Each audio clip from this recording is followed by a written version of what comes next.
Dorkening and all affiliated shows are not intended for anyone under the age of 18. The following may contain discussions or scenes that have adult situations, graphic violence, nudity, strong sexual content, and graphic language. This show is intended for mature audiences only. Viewer discretion is advised.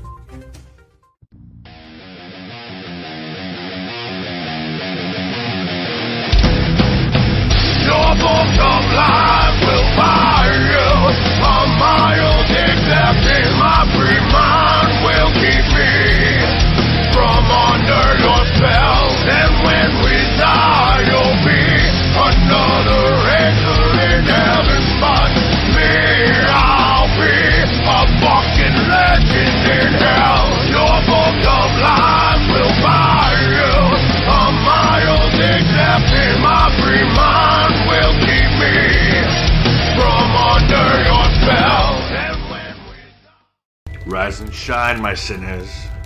When Father Evil starts his day, he gets a little deadly.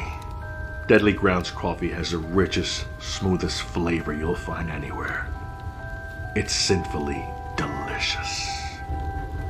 Once you go deadly, you never go back. Order yours at getdeadly.com. Coffee's so good, it's scary.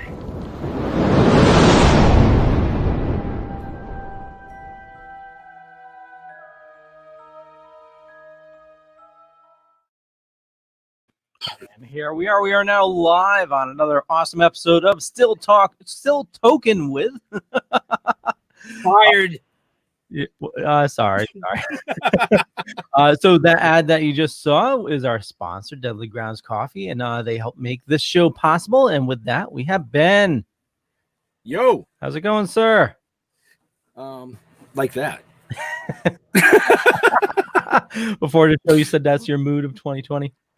Yeah, that's my mood for 2020. Actually, it was I had something pretty and floral up here, and then we were backstage with our guest, and after about 5 minutes of talking to him, I was like, oh, I got to change this to a fuck show.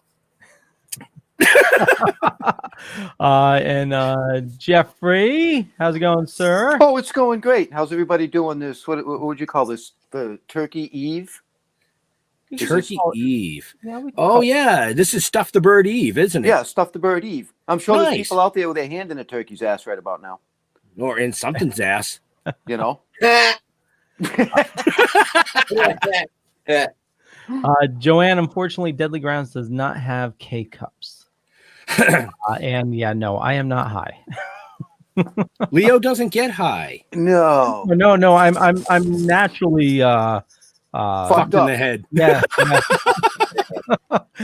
Jeff, would you like to introduce our awesome guest? Yeah, this guy's hailing from originally from New York, now down in Florida, radio host, Ed Tyll. I'm here. What an ass. It's good.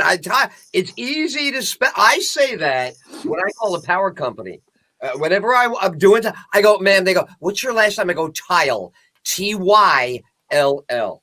If I go Till and I go Ty, all kinds of confusion. Excellent. Thank you. It's a pleasure to be with you guys. I'm glad you're Thanks here. for joining us. I hear you're some funny guy, so I guess we're going to find out, you know? I just want to, I got one question real quick for you, Ed. Yeah. Now, I've been watching your show when you go live during the day, and as your intro music's coming on and your sponsors, you're doing this. Were you doing that during ours, or were you actually seriously playing with your fucking phone? I just got to that with 4 awesome. I got caught off guard. I had nobody to share with. He goes, "It's time to share now." I go, "Oh shit, I don't know anybody. I have to share." So instead of sharing, I danced. I I'm all revved up. It gets the heart rate, which puts the blood into the cerebellum. And it's been working, so I'm going to keep it up. Yeah. Oh, that's our problem, Jeff. We sit down so the blood rushes from the cerebellum to the other cerebellum, and right. Yeah, I'm glad you mentioned that. I almost was going to bring that up. Since 1987, I have been doing the show standing up. I have not sat on a chair to broadcast since early 1987, since January. I got to a station in Atlanta. It was a stand-up control board. No one could sit, and I've been standing up since. I love doing radio standing up. Nobody would know. No. No, I mean, I'm surprised you got dressed. All this stuff, right? You can't do it if you're sitting down. This sucks, right? Yeah, this is not fun. But you're standing up. Right. Got all the perimeter that you need. Well, see, if I was standing up right now, they wouldn't be looking at my face. Right. That's it, right? You have to have a camera that swivels, right? That's it. Is a swivel. Right. My God. But you mentioned that I'm from Florida. You have like a great tan. Where are you from? Who? Me? You. Yeah. Where are you tonight? I'm in Massachusetts. That's a snowbird. Where do you get the tan in Massachusetts at this time of the year? No, I usually live my life really heated. Right. Yeah, So right. my tan comes from the inside. I got it. No, that's high blood pressure, but it looks great on camera. Gives me shit. What do doctors know anyway? What about this year, right? Yeah. You know, I just adjust the contrast on my my monitor here, and it makes me look good. I heard the monitor. Yeah, that's Massachusetts and the monitor. You must love watching The Departed with all those bad accents. Oh, they are really bad too. Yeah, no one knows what they're supposed to sound like in that movie. Yeah. No. Love that film. Anyway, guys, it's a pleasure to be with you. So this can be anything that you have questions you want to ask. I can answer anything you need, or should I prepare questions for you guys? I can ask you guys whatever you want to do. No, we usually just kind of fucking wing it. There's no script Nice. here. Beautiful. There's no script. We get on. We have fun. Right. We let our viewers interact. Oh, As you can see, Oh, okay. there's Tim Warburton right there saying the $5 footlong. You That's know? Tim Warburton, right? Great guy, fantastic supporter of all.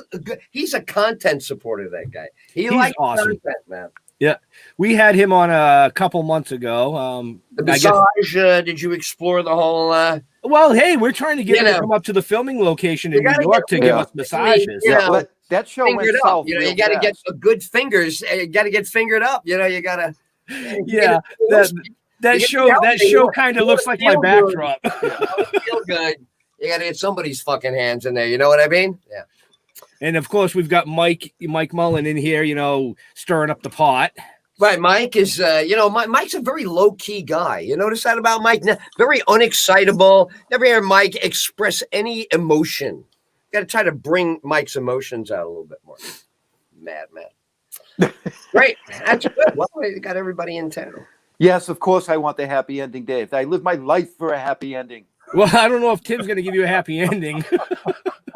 I'm just telling you, man. Wow. That sounds like 25 upstate right there. Although Mike did send me a picture of Tim behind the scenes when we were on the show, and I think I laughed for about a half an hour.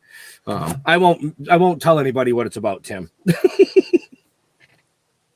Look, they're like Everybody's tell like, us. okay, well, No, Mike's gotta tell you in the chat. I won't be that. you won't be that. No, I won't be that one. You'll be happy, just not the way you expect. Yeah, well, that's always good. I like surprises. If you go past the first knuckle, then Oh, that's my arthritic knuckle, the first thing. Careful with that. Don't damage it. It's very gentle. So Ed, why don't you introduce yourself? Tell people what the Florida sure. Man oh Radio- yeah, fuck, that's why we're here, right? Well, it's a what is it? It's a radio show. I've been doing it since 1975. That's when I started.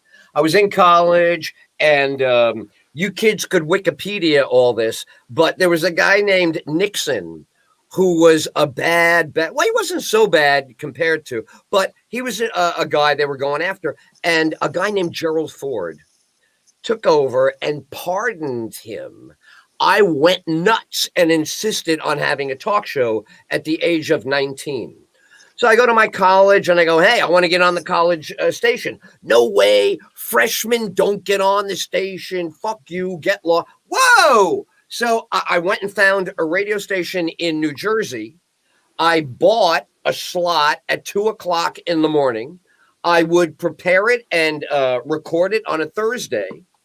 I would send it to the station. They'd rack the thing up, play it on the air, and I would get my girlfriend in my Chevelle, and we would drive all the way down to South Jersey and listen to the show. And that's how I got started with all this. Wow, did you get any while you were in the Chevy? Oh, and that was an apartment. You not only got something, you had to change your clothes in the Chevy. Yeah, in the Chevelle. Yeah, the fucking bench seats, man. Yeah, big glove box, big under the seat. All kinds of places to hide stuff in the Chevelle. Yeah. Mm-hmm. Mm-hmm. Good cubic footage in a Chevelle. Good cubic footage for, hiding things. Plenty of leg space, too. Mm. I think what really brought fellatio into the mainstream was the bench seat. Well, that's just, yeah. Before Henry Ford invents the car, I don't think we're seeing much fellatio in general. I think once we get to the bench seat, she is just either falling over there and she's in the neighborhood, or she's going. But the angle, all the perpendicular lines are perfect for that. So, well designed. Little pop culture note: American sexuality. People are interested in that. Yeah, and then they went and put that little cup holder thing in the middle and screwed it all up. The cup holder. Where do you want her to expectorate? Is she going to get the window down? Or are you just going to use what's right there? Oh, that's what Let's just do what we have to do. cup holder. It's for her elbows. I got it. And the elbow pads come to mind. I don't know why I'm thinking of that, but if you take a glove and you fold it over, a girl's mitten can be a girl's elbow pad. Gotta be thinking. Okay. If you're living in a Chevelle, you have to. What do you do with the hat? I'm sorry? What do you do with the hat? The hat. Well, you said gloves. Don't they wear a hat with gloves? Keep up. I'm sorry. You mean the beanie? The beanie. Yeah, the beanie. The spit cup. That spit cup comes with the Chevelle. That's from General Motors. Leo, I think we crashed this fucking train right into the wall. Oh, yeah. Is that a new record? Did I break the show? I just came on for a few minutes. I already broke the show. Yeah, no, Sure. I think the record. You fuck up their show now. I think the record was 5 minutes, and that was Jeff. That was 15 minutes. Yeah. Oh, right. What time is it? Right. Is my clock telling the truth? Is it 5 to 7? No, it can't be. Okay. It's actually 7:20. No, right. All right, so I see everything 25 minutes ago. Your first show is 2:00 in the morning in New Jersey. WRLB, Long Branch, New Jersey. And where'd you go from there? Well, you know what? I thought you were going to ask me. You know what my first topic was? I'll just give you an idea. Sex?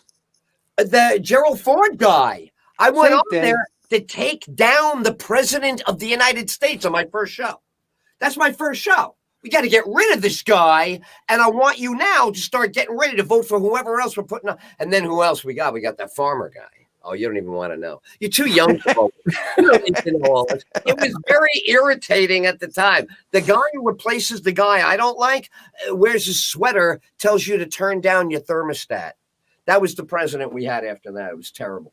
So anyway, that was the beginning, and from there, I really was a big fan of talk radio.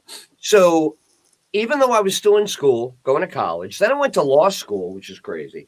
But because I was in school, I was able to listen all the time. That's all I did really in graduate school was listen to talk radio. That was my full-time thing. So I was in Miami, going to the University of Miami, and they had an incredible lineup. The guy just died a couple of years ago, but he's one of the original shock jock talk show guys. Neil Rogers of Miami was at the height of his career, and it was wild, riveting radio every day. So that was what I was doing until 1980. In 1980, I quit school, got a full-time job at a radio station, and they said I could earn a show. They didn't give me a show. They said, if you do all this stuff for us, you could earn your way to a show. So that's how I got started, really. WTKS in Miami. So would you start off as like Mike Man? You're right, Mike Man. Check the studio. Park my car. He had the mittens and the beanie. Yeah. One guy says to me, "Here's my gun. Put it down for me at the front desk." Morning man of a radio station hands me his loaded pistol. Says, "Give this to the receptionist for me." So that's the kind of helper I was back in the day.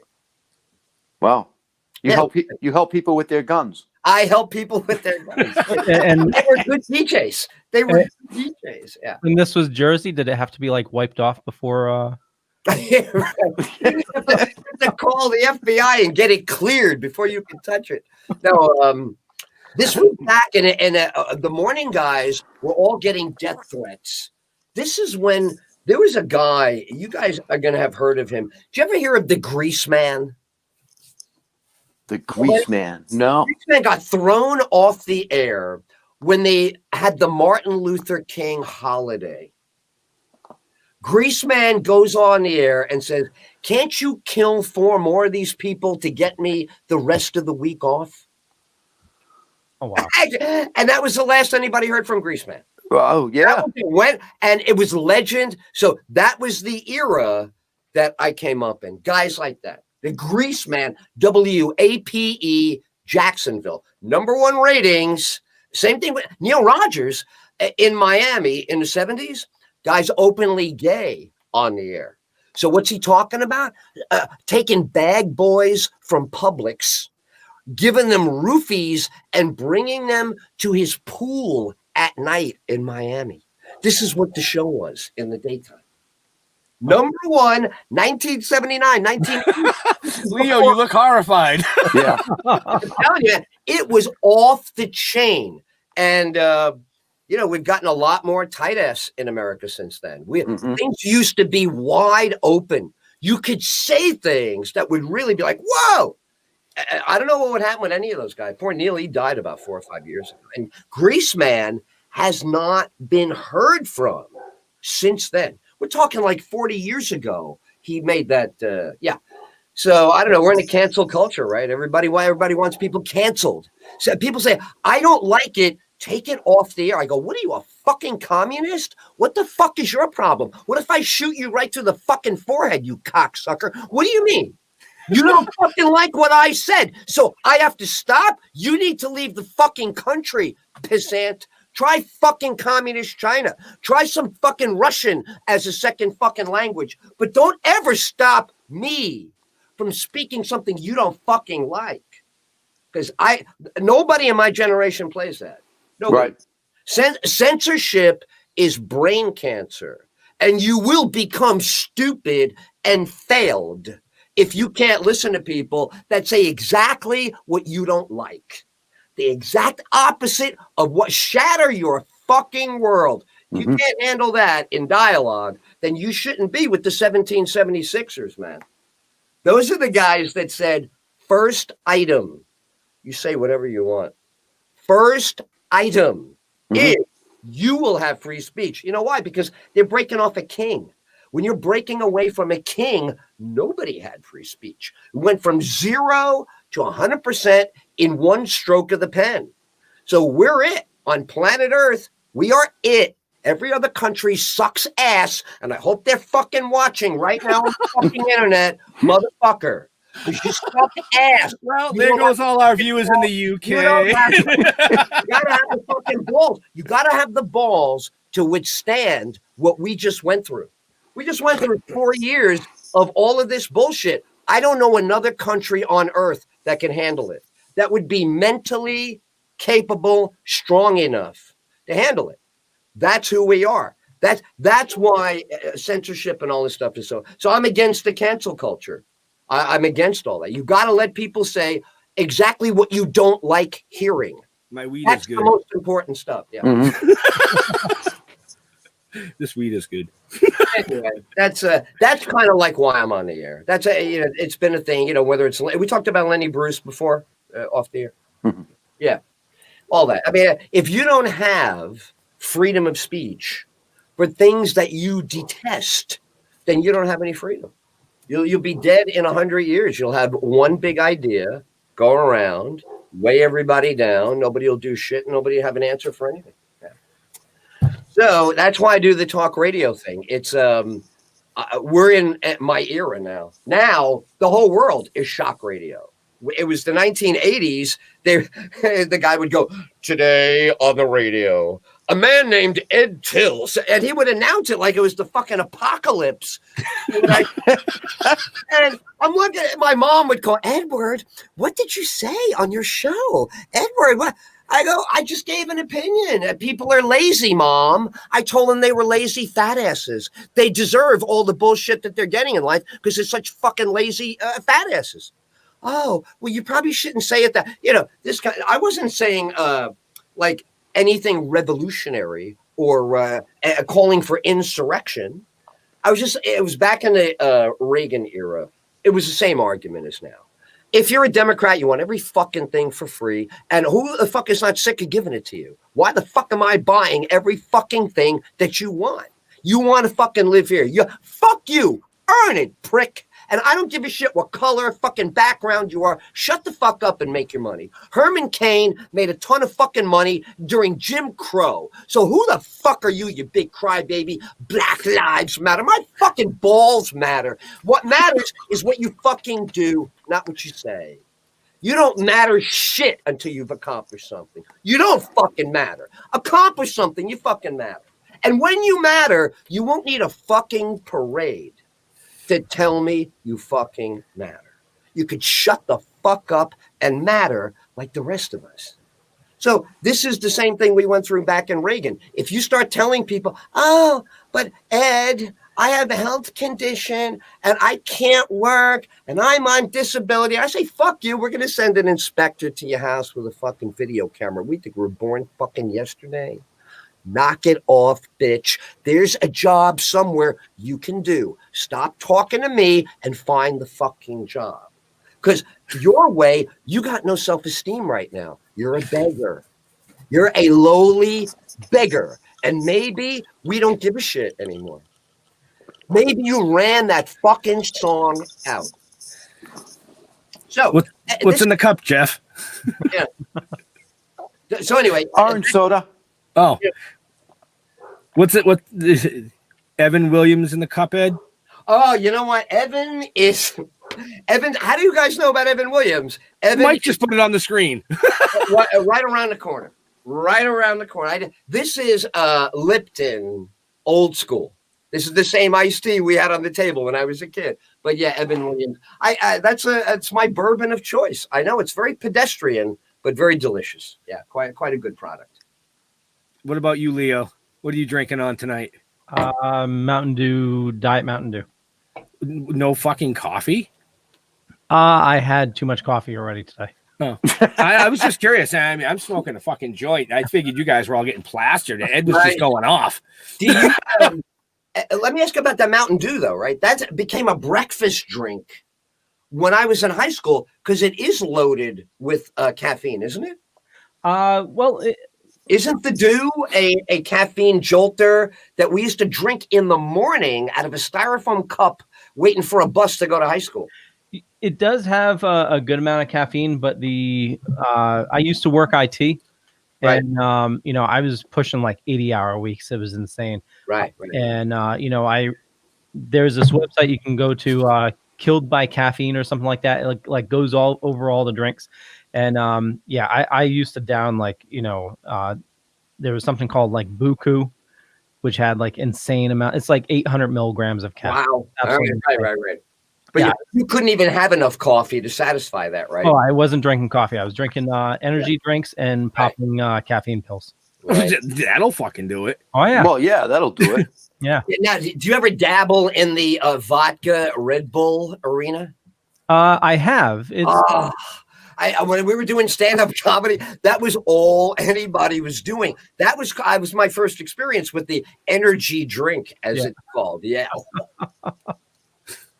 Fucking night. You go there, you do a 10-minute set, you come down, you're like, yeah, okay, come on, where's the next set? Let's go. And you go to the club, hey man, when do I get up? I'm ready to go now. Can I get up there now?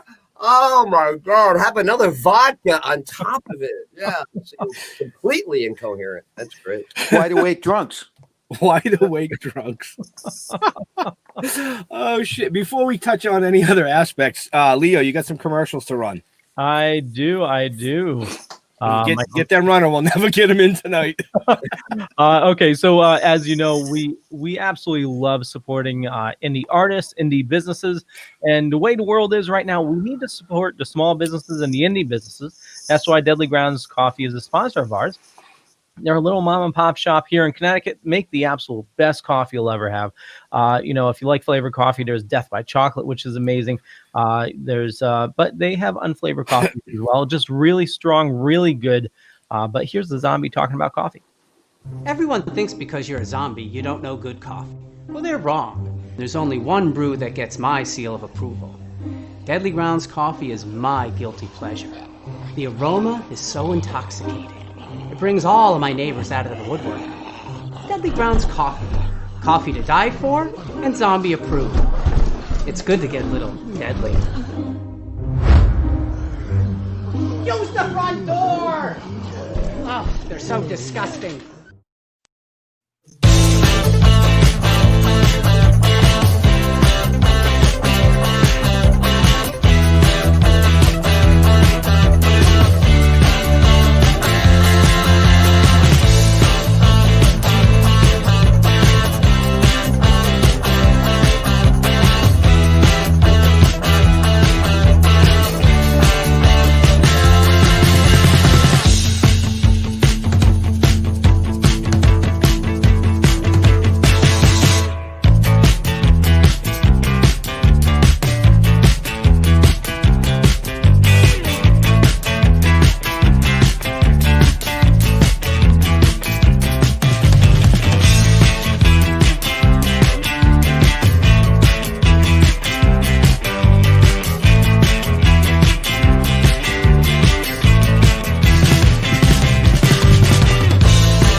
And Sinner Sundays is back. They just sent me a new commercial. I haven't seen it yet, so this is our first look right here.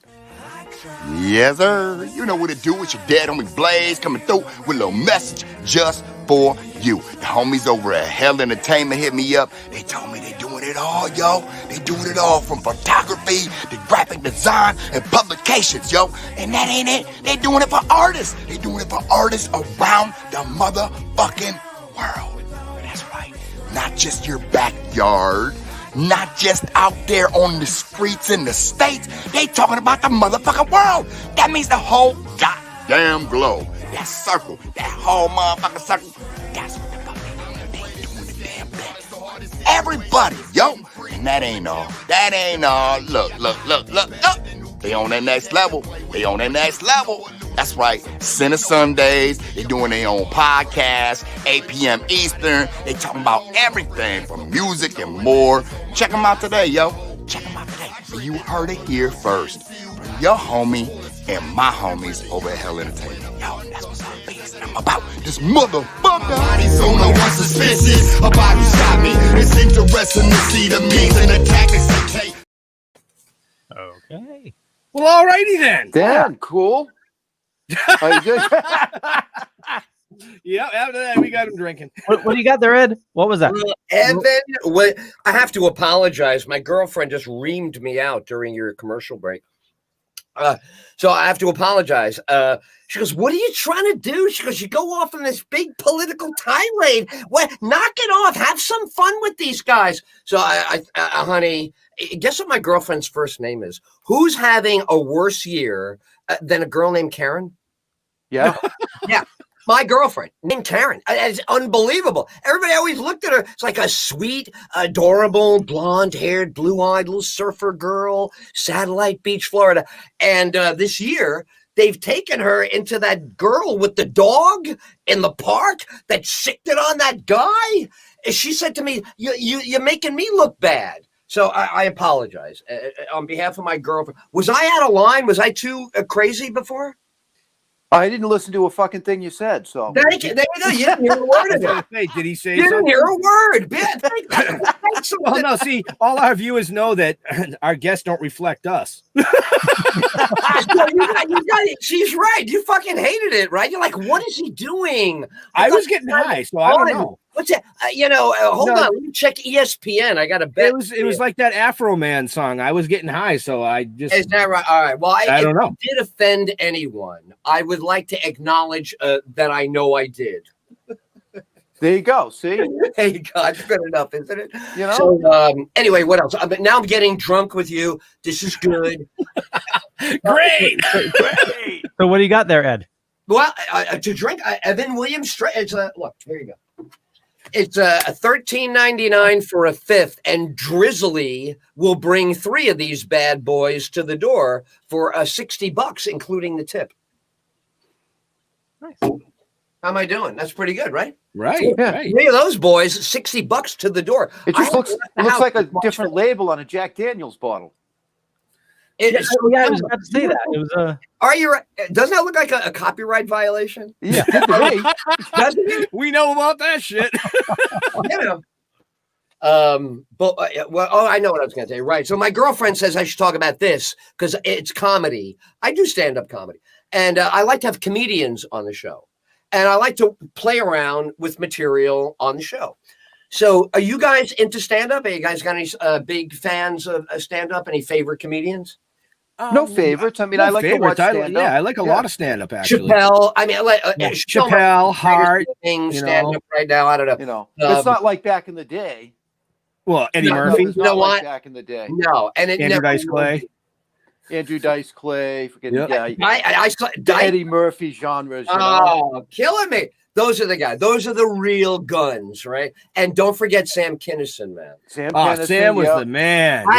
That's my true. That's I mean, you can go old school with Rodney too.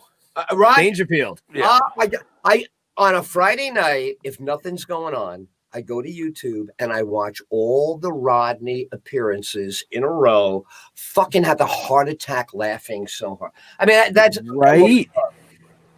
I mean, George Carlin. Now, Carlin, I got to watch Carlin twice where we were at the same venue, not on the same show, but I'm performing on the bottom of another show card.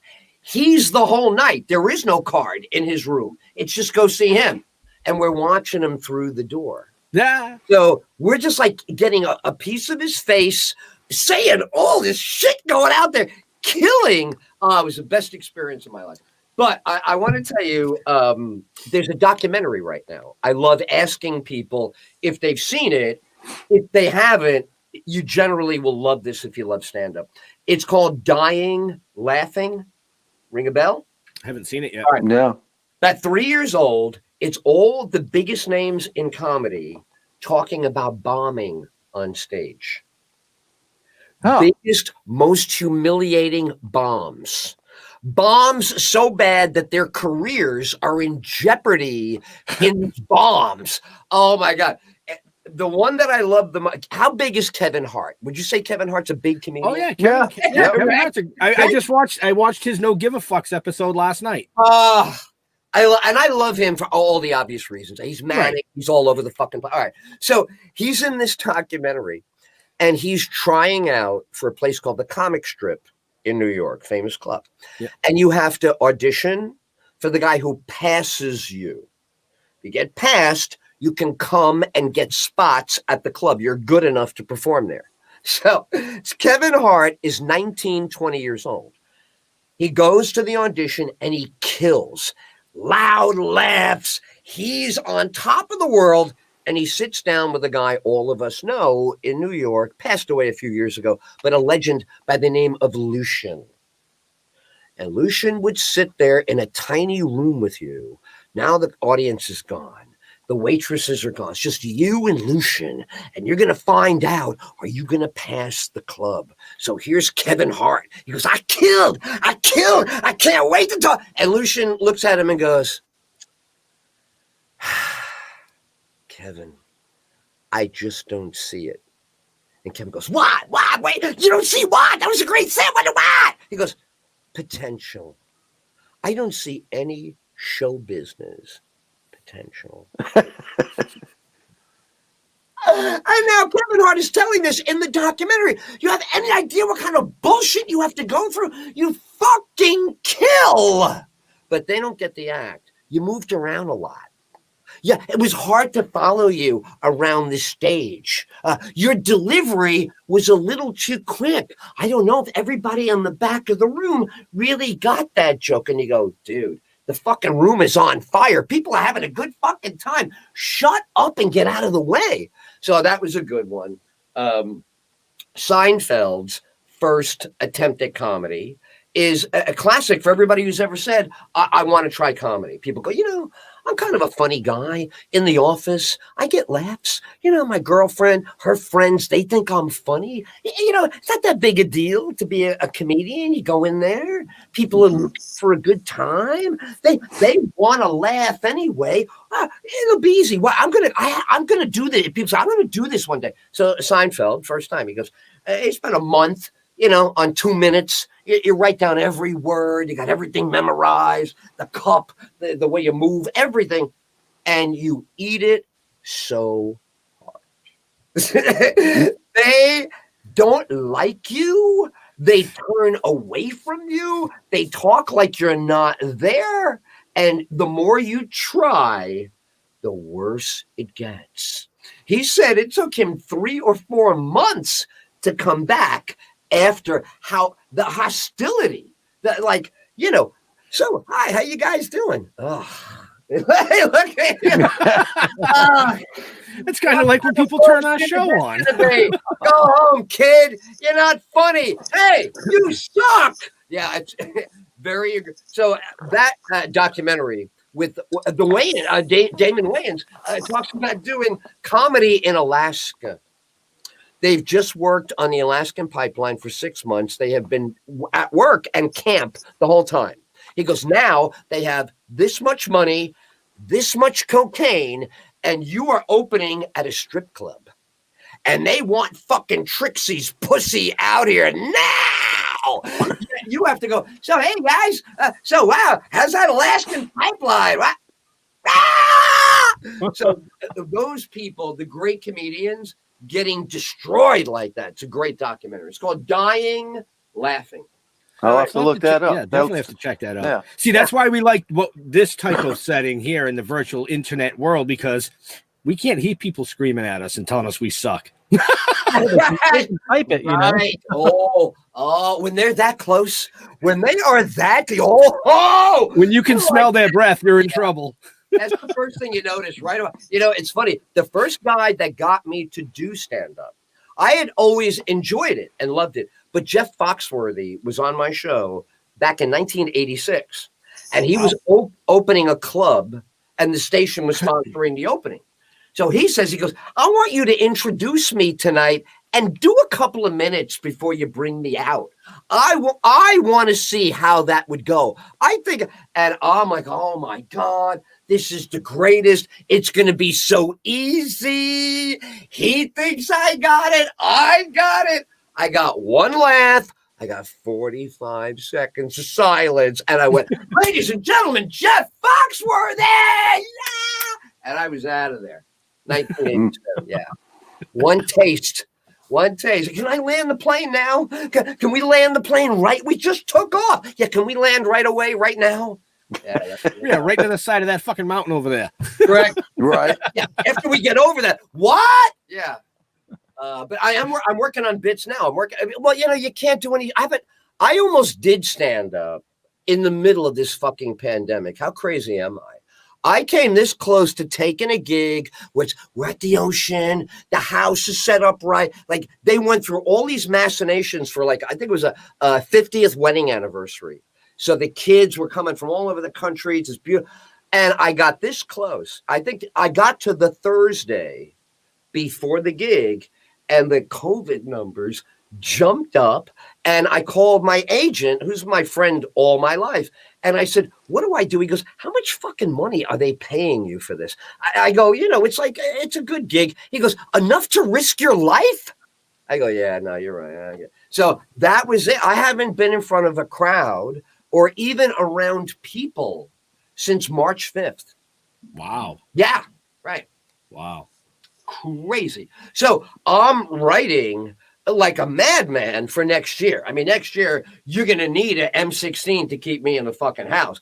I'm getting out there somehow, some way. Even working on a mobile stage that will have all the bullshit we might still need next year about the distancing, all that crap, everything built in. So you Yeah, can it's called a pull it fucking out fire and- hose. What's that? I said just hit him with a fucking fire hose. Right. It's I don't know. It's the thing you miss the most, and you can't do anything about it. Yeah, what do you- No, you're absolutely right. Yeah, you're right. I mean, all three of us up here with you can agree to that. In February, Jeff and I had 17 events booked, working on 3 or 4 more for the year. It was going to be one of our biggest years at events, and it just it looks just like my backdrop. right. You know. Yeah. And, So you know, the other thing is you're losing. The audience gets none of this.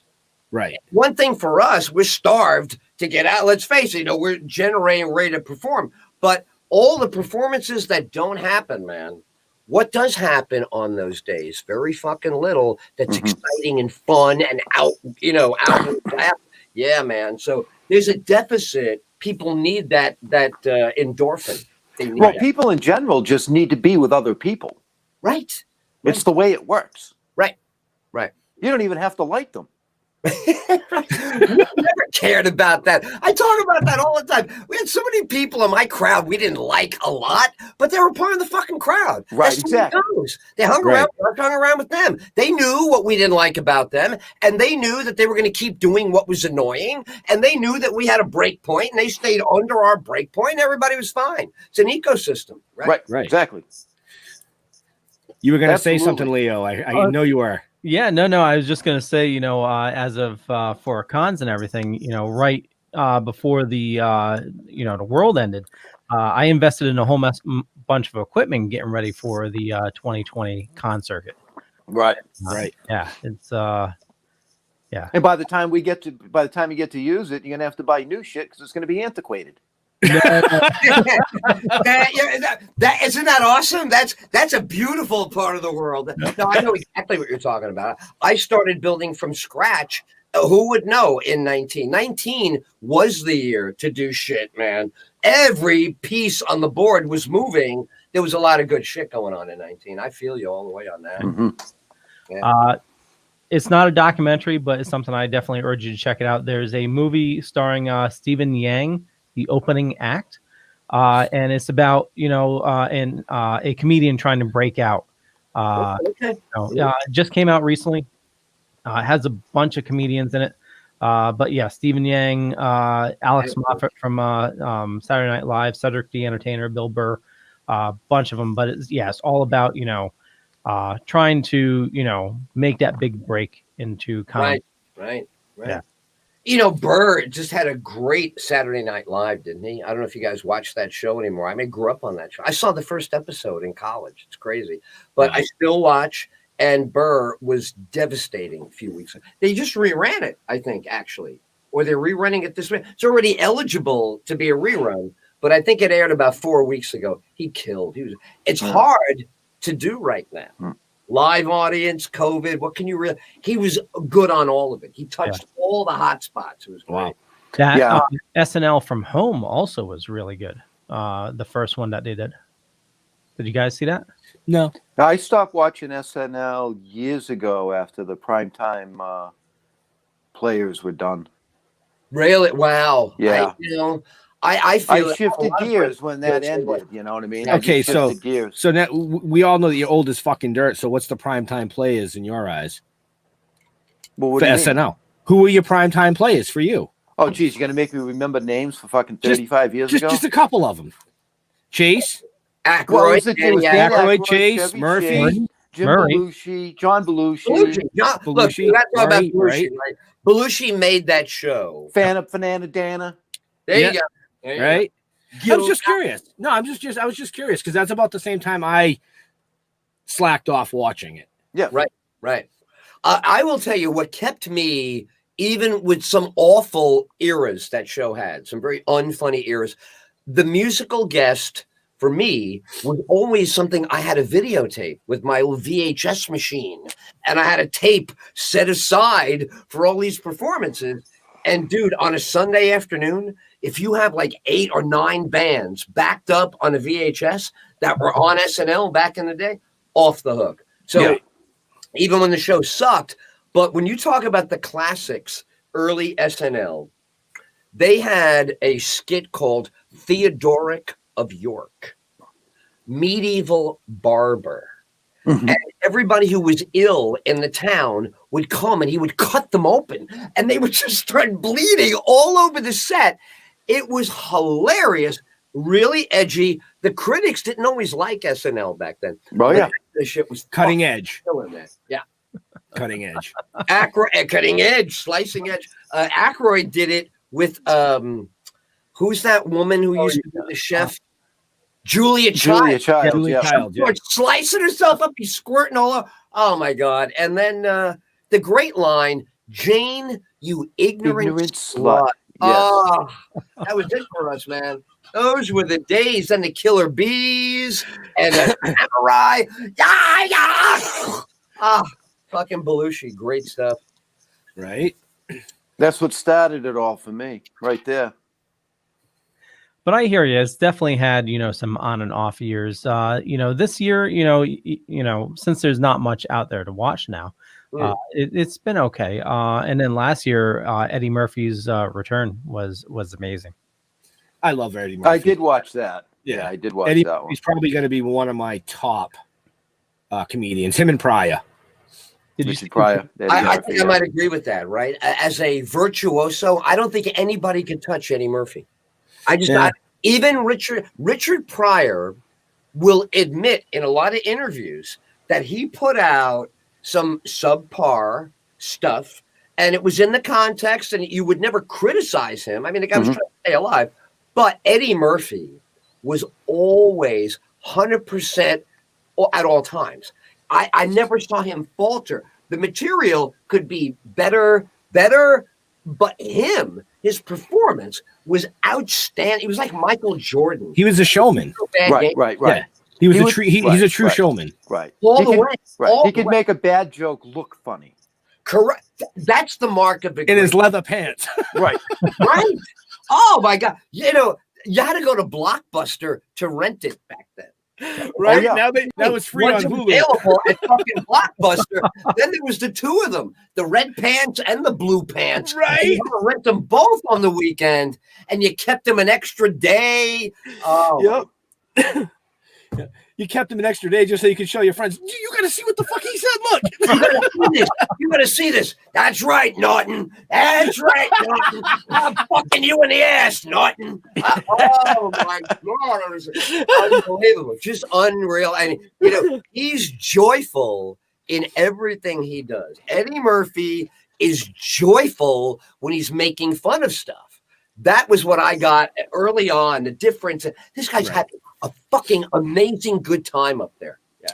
Right. So the American one says Eddie Murphy went Disney isn't funny anymore, in his opinion. Raw was off the hook. Raw was, and I agree to a point. Eddie Murphy did hit a downslope for a little while. Yeah, he did. But he's back. Dolomite is my name was phenomenal. Listen, all your great comedians, actors, musicians always hit a down. Yeah. They all hit it down. Yep. They can't be top of the world. I don't think there's one out there that was ever top of the world forever. You know what the greats do, take Don Rickles, right? Once you get to your promised land, they're coming to see you. They want you to be funny, and they know how you're funny. There is something special about that. And it's hard to say it's number one, but I mean, Rickles worked every night of his life that he wanted to. Every night he wanted to come out, there'd be a packed house. So that is, to me, very special. Oh, absolutely. Right. That's a small group. Eddie Murphy, Don Rickles, it's going to be hard to get to 10. You're probably not going to get to 10 on those. Right. Yeah. I do have to say, if you ever have a chance to check the comedians who do Whose Line Is It Anyway, they'll often do shows on their own. Yes. Yep. You got to check it out. It's friggin' amazing. How off the cuff they are on the show, and how quick they are. They're just that way live. It's just crazy. I love that, by the way. We were actually supposed to go. In the moment, yeah. We were supposed to go see one of them in Plymouth at Memorial Hall this past summer. Canceled. Yeah, which one was it? It's who's the tall, goofy one? He was also on 2.5 Men. John Cryer? No. You know who I'm talking about? Yep. Charlie? What's his name? Charlie Sheen? No. Oh, so He was the neighbor's. I was talking about the kid who left on the show. No, it was the dude that married freaking Alan's ex. Ryan Stiles. Ryan Stiles. He's a stand-up. I should know this, but I don't. Yeah, it was Ryan Stiles, Colin Mockery. Yep. Ryan Stiles. He was supposed to be in Plymouth this year. We had tickets to go see that. Of course, you had Drew Carey, but Drew Carey to me is not funny. No, he was the host. He wasn't supposed to be funny. He's like us. He was a moneymaker stand-up. He was a big bank stand-up, but I agree. I never got it with him. No. If a comic is great, you feel them right away. Right. I couldn't feel him. I just couldn't find out what we're doing here. Right. We were talking about with comedians on my show the other day about bombing, right? What it's like to bomb as a comedian. But I brought up, do you ever think about other professions that bomb? Like you're a serial killer and you're bombing. I mean, none of these people are dead. Breaking in, I've done everything. I chopped them up. I've done everything. And you're on the phone with another guy. Say, dude, you got to talk me through this. You're my serial killer sponsor. That'd be a funny fucking movie, man. A serial killer sponsor. Serial killer failure. Hello, I'm a Middle Eastern terrorist. I cannot fly this plane into a building. I try all day. I am coming underneath building, on top of building, on the side of building. Cannot hit the building. Love that guy. He's trying. I'm trying. Go ahead, launch it again there, Ahib. Come on, you can hit the goddamn building. I know you can. Come on, I'll give you the next hour of training for free. Come on. One of the funniest things I've seen in the last few years is Jeff Foxworthy. Yeah. Who's that other dude? He always wears that flannel shirt, the heavy dude. Oh, there was three of them on the Jeff Foxworthy show. Yeah, there was. Oh, Larry the Cable Guy. Yeah, Larry the Cable Guy. There you go. That guy's some funny fucking shit right there. Yeah. Tomato. Hey, what about Ron White? Tell me you don't love Ron White, right? Yeah, Ron White. Yeah, Ron. Yeah. That's very edgy. Ron White. Ron White is an American treasure. That is a slice of Americana that you can't get anywhere else except him. He's an original. I like him a lot.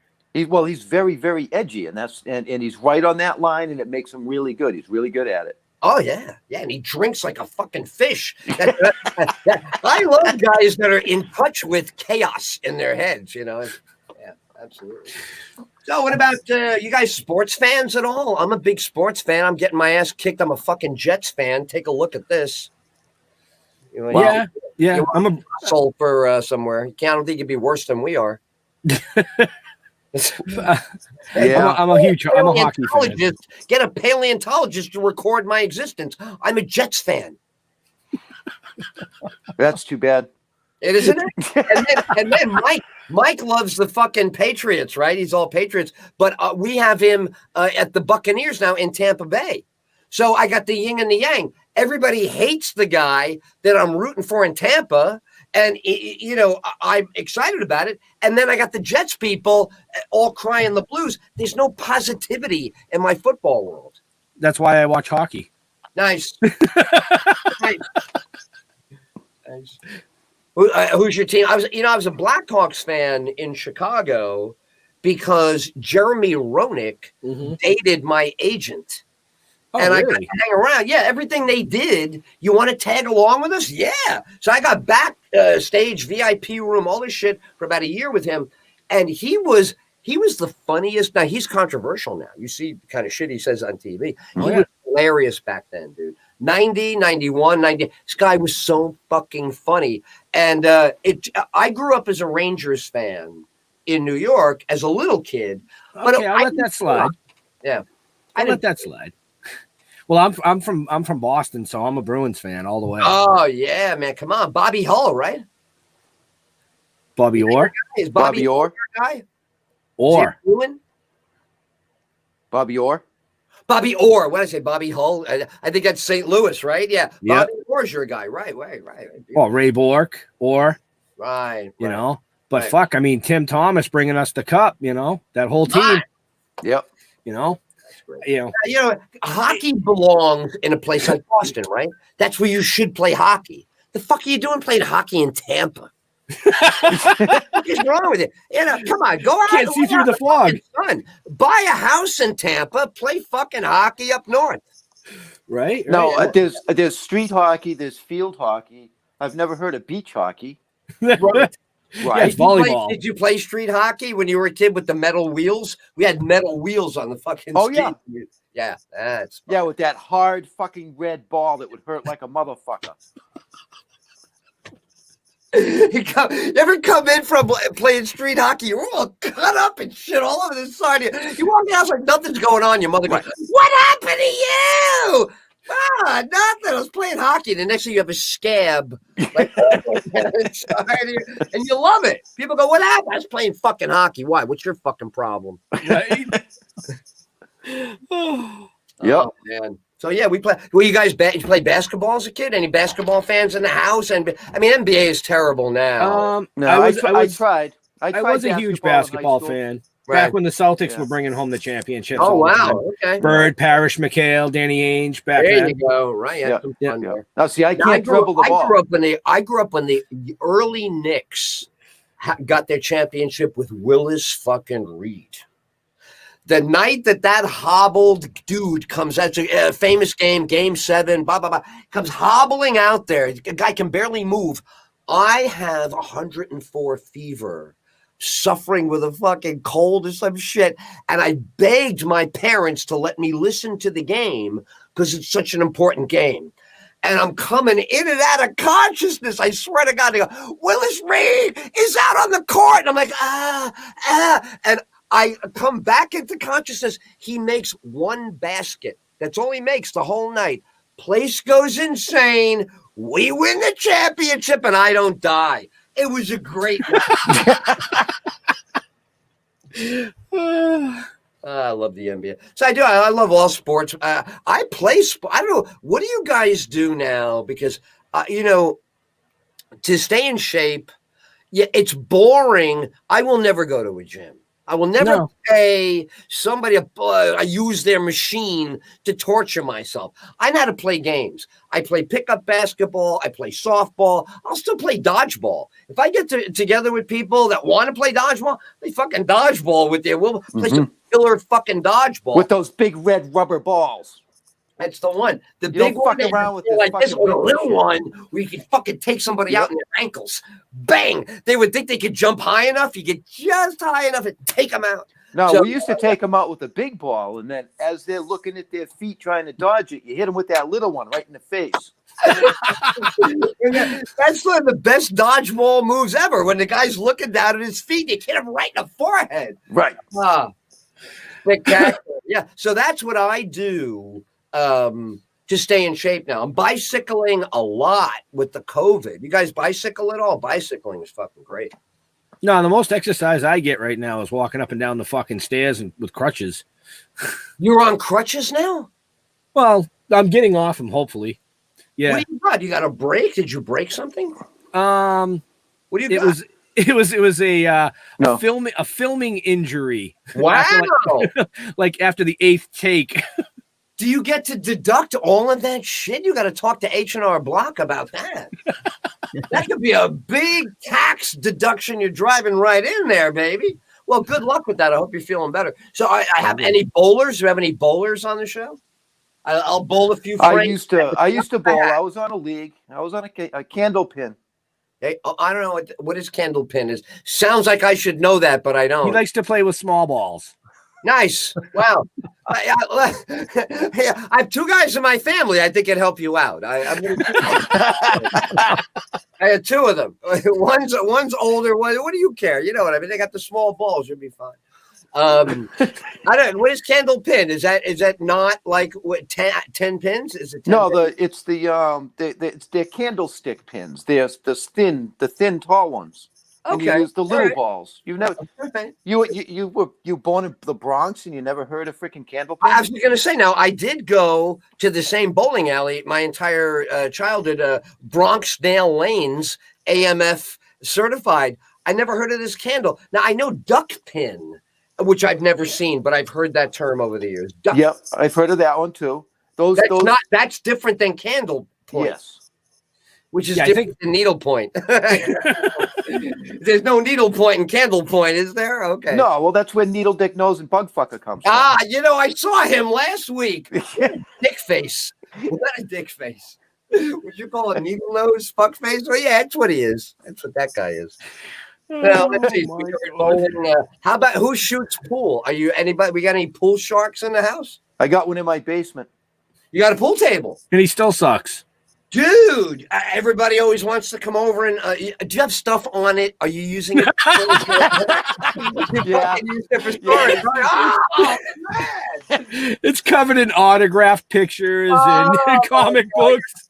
Yeah. No, it gets cleared off every year for parties and gatherings and stuff. Oh, good. Yeah. You And know also, what I mean? the girls are coming over. Who doesn't like to make love on a pool table? You know? No, I get a giant Black Panther for that. Oh, nice. What do you feed a Black Panther? I mean, is it expensive? The upkeep? Women. How? You just call China and they send them over? I heard the female babies are not popular over there. Is that still a problem? Jesus. Go ahead, Leo. No, I was just going to say, I have a cousin. No lie, my cousin, John. Let me tell you, are we done? Am I over talking us? I looked up. It's 8:08. Are we good? No. Leo was just starting to say something, and you came right over him. He's so soft. Have I blocked you from ending the show? You try to end the show like no. I was going to say I have a pretty funny pool story. That's not how you use that stick, Leo.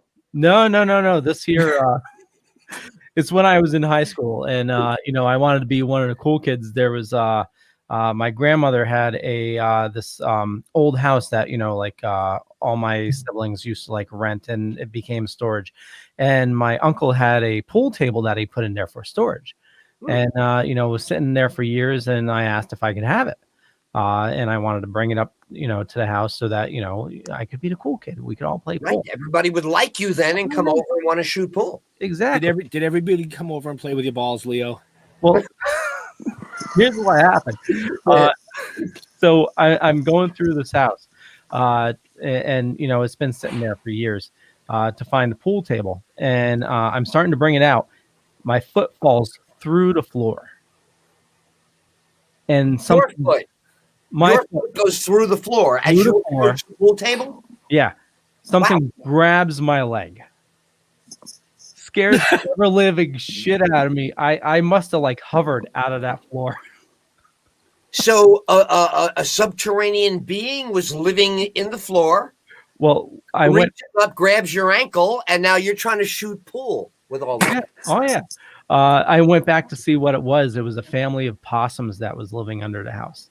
Oh. And yeah, they're good at they shoot pool well. Possums. Yeah. Possums are good pool shooters. That's what that was all about. That'll teach you to dust your balls off in an old house. Wow. Wow. So what do you do? How do you eradicate a possum?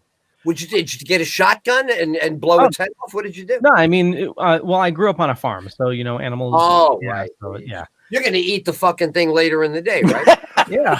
That's what you're going to eat that fucking thing. You're throwing that away. Yeah. Cut that fucking head off and make a nice bowl of possum soup, Granny. Granny, I'll see you with the cement pond, and you got more of that possum soup. We're gonna have some possum kebabs. Leo, where are you from there? I didn't even get your locale. Where are you hiding out these days? Oh, I'm in Connecticut. Oh, really? Oh, so I have a lot of friends in Connecticut. Are you coastal or are you interior Connecticut? Coastal. I'm over near Mystic. Oh, wow. Mystic, right. Yeah. Good movie. Huh? Mystic River? Oh, yeah. Mystic Pizza. Oh, my God. How many times did you used to take girls? I think I brought 4 dates to Mystic Pizza. When that movie was in the theater, every girl on first date, can we go see Mystic Pizza? I go, yeah. Have you seen it? No, I would lie to every girl because they loved seeing that movie. Actually, I've never seen it up until back in around 2010. I was working for a t-shirt company. Right. Turned out they made the t-shirts for the movie. Wow. Yeah. No, So what you an had to watch it. unexpected success. That's a cult. That's you know whose first film. Cutie Pie. What's her name there? The one everybody America's Sweetheart. Yeah. We didn't see, none of us even know who she is anymore. No. Oh my God. She was in the movie with Richard Gere. Yeah. Prostitute. Oh, you're talking about Julia Roberts? Yeah. Pretty what? Yeah. Right. Nobody. I'm going to call her right now. Get on her voicemail. Nobody fucking knows who you are anymore. You are not that fucking hot. You are so not fucking hot. Nobody knows your fucking name. Wow. She was trying to bed down Benjamin Bratt when she did Law and Order. Yep. She did one episode of Law and Order. Julia Roberts, yeah. Oh, yeah, man. Oh, Julia Roberts. That was it. Like they used to say, Ed Tyll, you have no shot. Well, she did that movie Pretty Woman, right? No shot with Julia Roberts. And now who knows Julia Roberts on this program? Nobody. Beautiful. Well, she was Pretty Woman. Keyword there was. She and Richard Gere. I know Richard. Yeah, Richard Gere. That's a fucking actor, dude. Back in the day, Looking for Mr. Goodbar. That is a movie. Have you guys ever seen that movie? Long time ago. Dude, take a look at it now. If you two on top there have never seen it, you have got to see this movie. It is a frightening, scary, real snapshot of the 70s. Mm-hmm. Badass film. But it's got all the authenticity of the French Connection. If you love the French Connection, you love this movie. Great film. Wow, so you guys love movies. I'm a movie guy. You guys got favorite movies? I'm a horror movie nut. Horror movie. I love horror movies. The dumber the better. Give me your favorite when you want to turn somebody on who says, wow, man, I've never seen a good horror movie. Which one do you tell them to watch? Well, typically, my favorite is the remake of Halloween. Wow. That's my favorite. Wow. Oh, shit. Yeah. So that's 2010? That's the... Yeah, it was about 2010. But I go all the way back to the old Creature feature, the Creature double features. And, you do, right? You know what I mean? The old Sleepaway Camp. Right. Oh, Ben, I meant to tell you, I saw it on, I think it was Voodoo TV, The Mutilator. No fucking way. Yeah, The Mutilator. Wow. That was my screen name with AOL. I was The Mutilator at AOL.com a long time ago. You know what I mean? I Spit on Your Grave. That's the kind of shit I like to watch. Now, I slowly. I like horror movies. No, I was going to say we had the actress for I Spit on Your Grave. Wow. The original one or the remake? The remake. Must have been the remake. It was the original one came out in like 76. Yeah, it was the remake. I saw the part of that show. Okay. He goes, yeah, those are great movies. The Hills Have Eyes. Okay. The original one. Those are great movies. Yeah. Another one. Michael Berryman. Michael Berryman. Yep. Now, just a few months ago, I watched a cool one. It was called Don't Fuck in the Woods. That's the movie. And they had him on the show too. That was the name of the movie. Sure, it's not a memory. That's not a memory. That's a movie. Okay. That's a movie. Yes. A movie, not a memory. Okay. That's about a creature who hates the smell of sex. Well, that can happen. Yeah, it's called Every Wife in the Nation. Life is weird. You never know. I have my friends love horror movies. Have you ever dabbled in the early ones? I watch Boris Karloff stuff and shit. Yeah, and even you ready for this? How about a 1931 Bela Lugosi? Oh my God! Ready for this? The vampire shit. This guy's off the fucking hook. He's amazing. Oh yeah. Yeah, I had no idea how great. Ready for this? We'll blow your mind a little bit. So, like we told you backstage, we're filming with Bill Diamond Productions. Right. Now, if you're familiar with Bill Diamond, you know he did a lot of work for Henson. Right. You know, he's done a lot of work outside of that, but he worked with some of these people's kin. But he's part of the Witch's Dungeon in Connecticut, which is the oldest classic horror movie museum in the country. And they've got all these statues, Bela Lugosi. They've got Henry Hull, the original Wolfman, was it? From the original Werewolf in London. His grandson, or nephew, Cortland, runs it now. So, when you start mentioning the greats, it's funny that you mentioned that, because we actually got to film part of the opening scenes of what we're doing on the rooftop of the Witch's Dungeon. So we got to hang out inside and see all these lifelike props of all the greats. Right. Yeah, it was. Yeah, I mean, the mummy really was there. All of that. Yeah, I love all that. That's it's funny, when we were kids, they ran them a lot for us. We could see all these movies like in sequence, like every day at 4 p.m. after school, but it was an old black and white TV with the rabbit ears. So it really wasn't high impact. It was good. But when I watch it now on TCM, it's fantastic work. Right. It's great camera work. It's really high impact stuff. But I didn't get that impact when I was a kid. Now I love it. Yeah, it's really right. And after the old horror movies, that brings up the old Abbott and Costellos. Right. Meet Frankenstein and the Wolfman, and Well, now that you're bringing that up, that's when the monsters were a little higher definition, because those movies were a little newer. Because I got scared by monsters when I was a kid that were in an Abbott and Costello movie. Right. And I shouldn't be scared of that, right? That's a comedy. What a lot of people don't realize is that, that was the trend. They were trendsetters for the new horror comedy genre. Right. That's where it started. Yeah. Abbott and Costello's television show was great, man. It was only like 20 minutes or whatever, but they had to pay the rent with Mr. Fields. Then they would go down to the candy store and make the guy climb up for the candy. Oh my God, I loved all those. When we were kids, we had comedy that we were laughing a lot as kids. I don't know. It doesn't look like every generation had the same amount of fun, but we were silly and stupidly entertained a lot. And I think it was healthy. I do think it helps you get a barrier around you that it's not the end of the world every time the grownups are losing their mind, because you have this laughter endorphin pretty much at your disposal. Like, remember being in school with kids and they would just crack you up? And it wasn't jokes. It was just stupid and stupider. I think anything we can do to resurrect that would help people with mental health.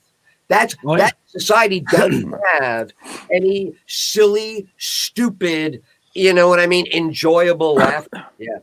Oh, wait, you haven't read our comic book yet then. No, I can't wait. I'm a comic book guy. I'm gonna be on your comic. Yeah, it's gonna be good. Why did you start doing a comic? Why the comic format? Why do you love that format? Actually, it was started as a book.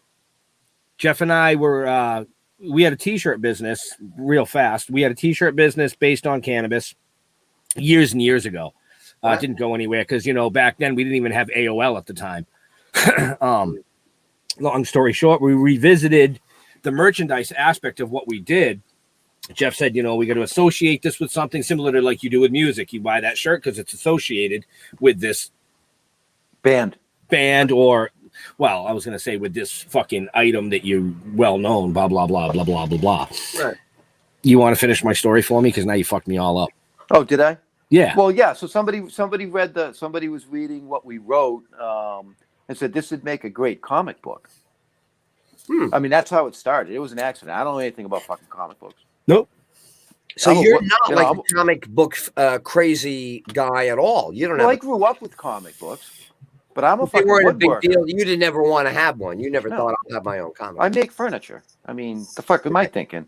Right. But it was an idea that we just thought, well, hey, well, this might be fun. So how do you flip that? You need an artist right away, or did that person have the art? How does the artist? No, we found our artist, and You did. Wow. Yeah. yeah. Wow. We started doing some research on how you put it together, and you know, Did you guys already know what the drawings were going to look like? Was that easy, or did you go, "Oh my God, now we have to think of cool drawings to go with this"? We actually sat down and we storyboarded. So Jeff and I we storyboarded it. Okay. We hired the artist. We said we're very picky. This is what the bubbles say. We want you to make it come to life. right? Wow. We would give him. Did We you would give give him him the like basic. stick figures? Would you give him like stick figures and he puts No, in? No, we just Nope. gave him all words. This is we would set the scene. words. No image. Wow. No, because we wanted the artist to Yeah. be the artist. Yeah, right. You And guys let like that's them- old school. That's Right. old school. I interviewed Stan Lee. Did you guys ever have Stan Lee before he died? No, we wish. You Yeah. wish, because he spent an hour and a half with me and he gave me a ton of free shit. You saw what you said when Stan Lee used to visit you back in the day. You got all kinds of free comics, original shit. He autographed. It was fucking wild with him. But that's what he was about. Mhm. You have to just admire the art. So how'd you get lucky with an artist? How'd you find that artist? We interviewed. Yeah. Yeah. How do you interview an artist? I don't know. You look at their work, I guess. Did Well, they- we look at their work. I mean, the Right. first guy, what we did was, we liked his work, and the difference in what we're doing is that me and Ben are actually the characters in the comic. Oh, okay. So the artist had to be able to draw us. Oh, so it's a version of you. It's not. Oh, okay. Now, Right. So that was his test. Yeah. So, what do you guys in the comics? Your two buddies. What's the narrative of the comic? That you have the podcast, or what? How do you? When the comic begins, how do we find you? Stoned. At home, sitting around. No, we Stoned. Yeah. yeah. High Jeff as and hell. Jeff and I have known each other 34 years. Okay. So we can play off each other very, very well. So in the comic book, we own a dispensary. The world ends, shit hits the fan, and we're always high. Wow. Dealing But- with zombies. And where's the revenue generator? Does anybody have a revenue generator? Well, he does furniture. What do you do? I build houses. Oh, okay. So you're talking about your friendship outside of work. hmm Oh, okay. For the whole time, I never factored no, you guys. we actually worked together for many, many years. Yeah. Oh, wow. Yeah. So how do you meet, I hired how Ben do you when he meet was these 14. guys? How'd you run into them on a work site?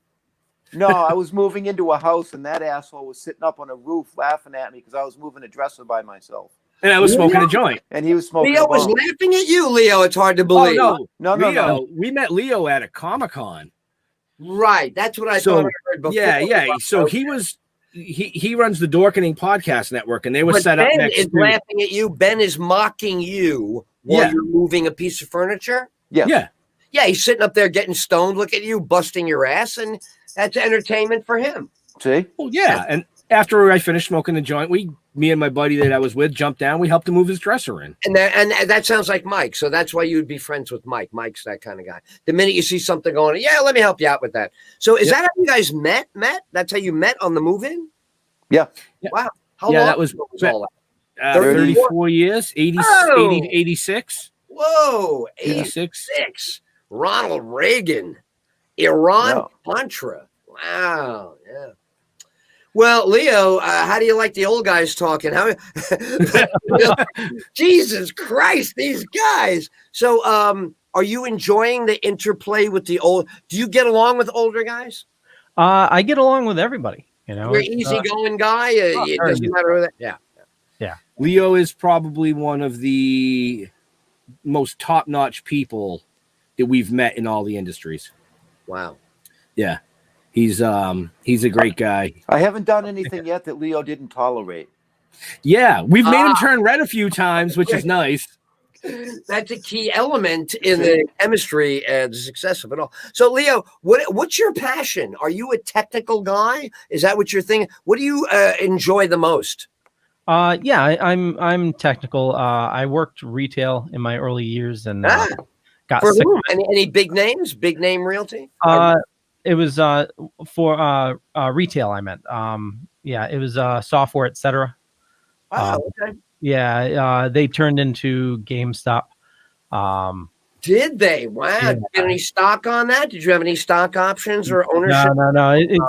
No. I was one of the dorks that like I worked full time while I was going to high school. You know, to feed my hamster technical habits. You know, right? Exactly. to feed his technical addictions, folks. Exactly. He has a technical addiction. Look over his shoulder.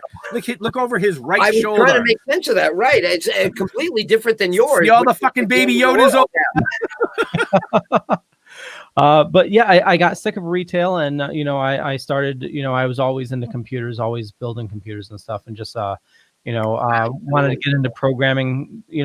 Since we sold computer books, I would teach myself. I'd read all the books on it and stuff, and from there, just built myself up. Now I'm working digital marketing for a large insurance company, and wow. Yeah. You got any more questions for us, Ed? You're going to have us on your show.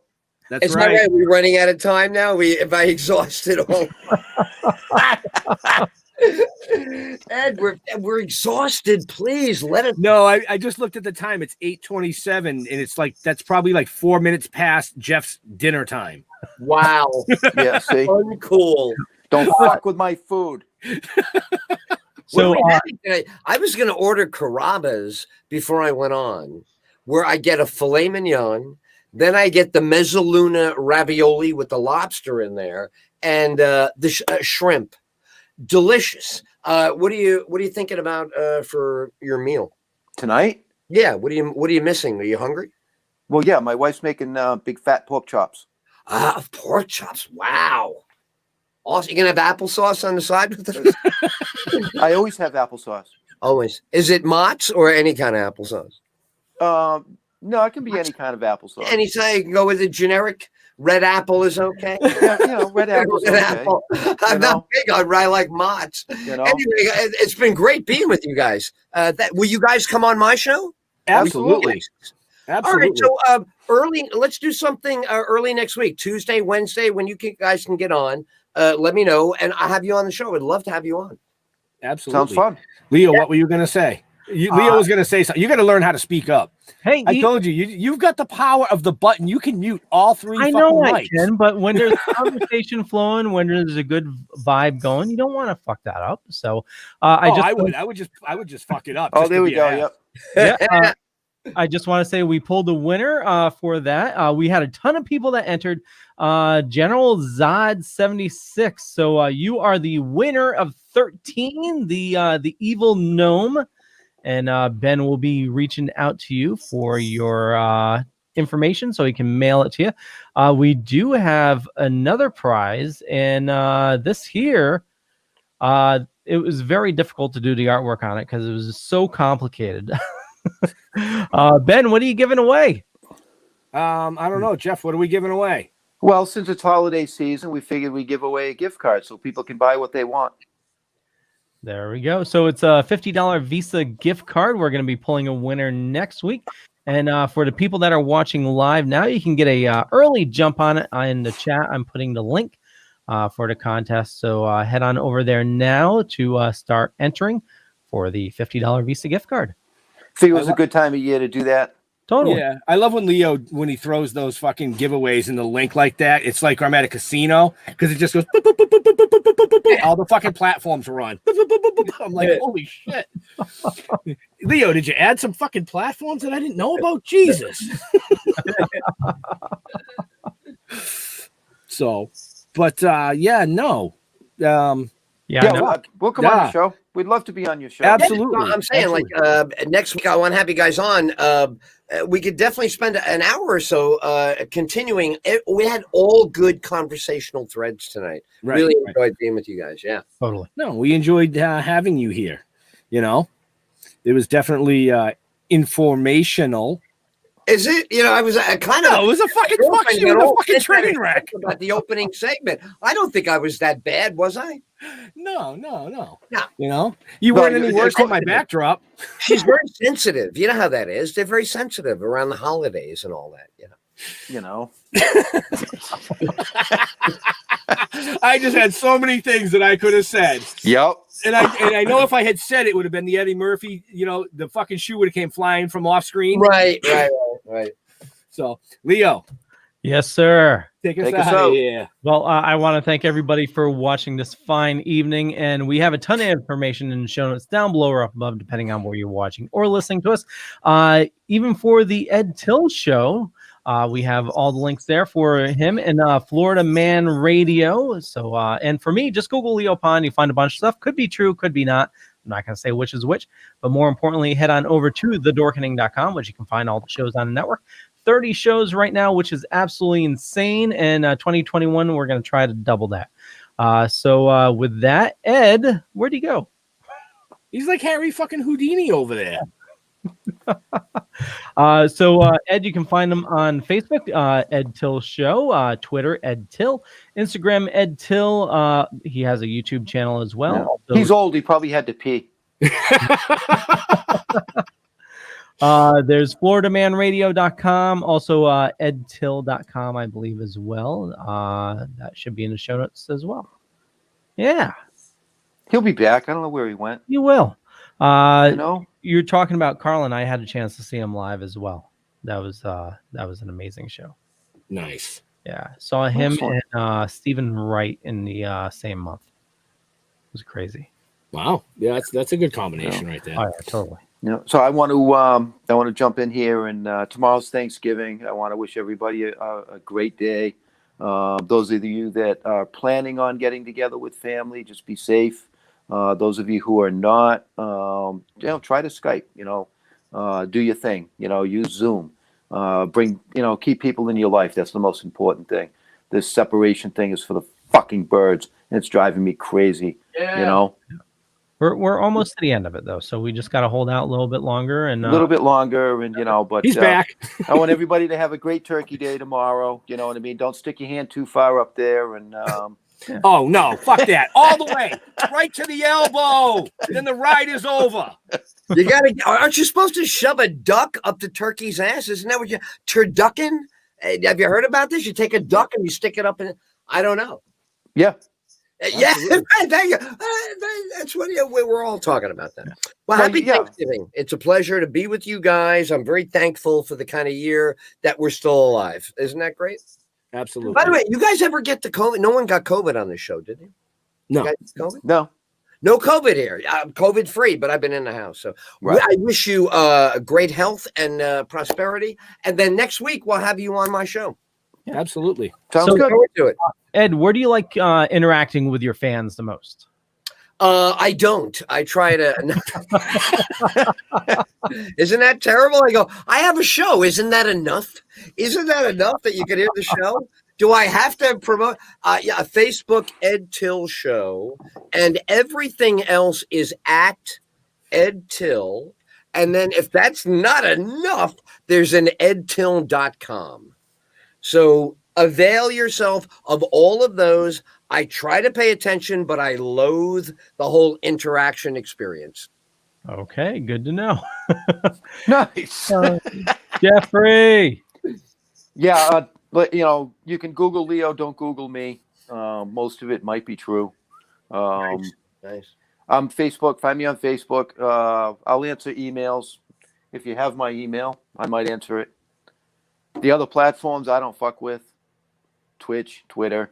Right. I don't know what that is. Instagram. Ben's trying to get me better on that and breaking in on that. But, I do have an Instagram actually, but it's for my woodworking. It's Instant Wood. Oh. Wow. There you go. Instawood. Well, if you don't have time for it, you can service and, schedule out your posts. Make sure you cover everything. Instagram is good. It's one way outbound. Anything that lets me say something and then let it go. I don't want to have to hear anything back about it. Is it possible to structure it that people could be annoyed by what I say, but I wouldn't have to hear their retorts? People have a lot of retorts out there that I find are unnecessary, Ben. I don't know how you feel about a retort. Now, if it's one of my favorite fruit tarts, that's different. A retort that's a tart is fine. But I don't want a remark. A remark doesn't do me any good. There's no nutritional value in a remark. Jeff, you would agree with that. Jeff, you look like a man who knows nutrition. You know nutrition. You're right in there, Leo. These guys, they don't know health. But it's been a pleasure being on the show. It's been a pleasure having you. Thanks, guys. Talk to you next week. Don't go anywhere yet. I'm supposed to stick around after the show. Don't go anywhere yet. Yeah. We're still live. Yeah. We're on the show, but I'm right here. I'm not going anywhere. Take care, though. Bye. Benjamin. Oh shit! Like Jeff said, no, we're on every social media platform out there. Right. You can find us at stilltoking.com. To all our veterans and first responders, we want to thank you for doing what you do every day, so people like us can come up here and do what we do every day. We love you, and we'll see you next week. We're out of here. Peace. Peace out. Your book of lies will buy you a mild acceptance. My free mind will keep me from under your spell. And when we die, you'll be another angel in heaven, but me, I'll be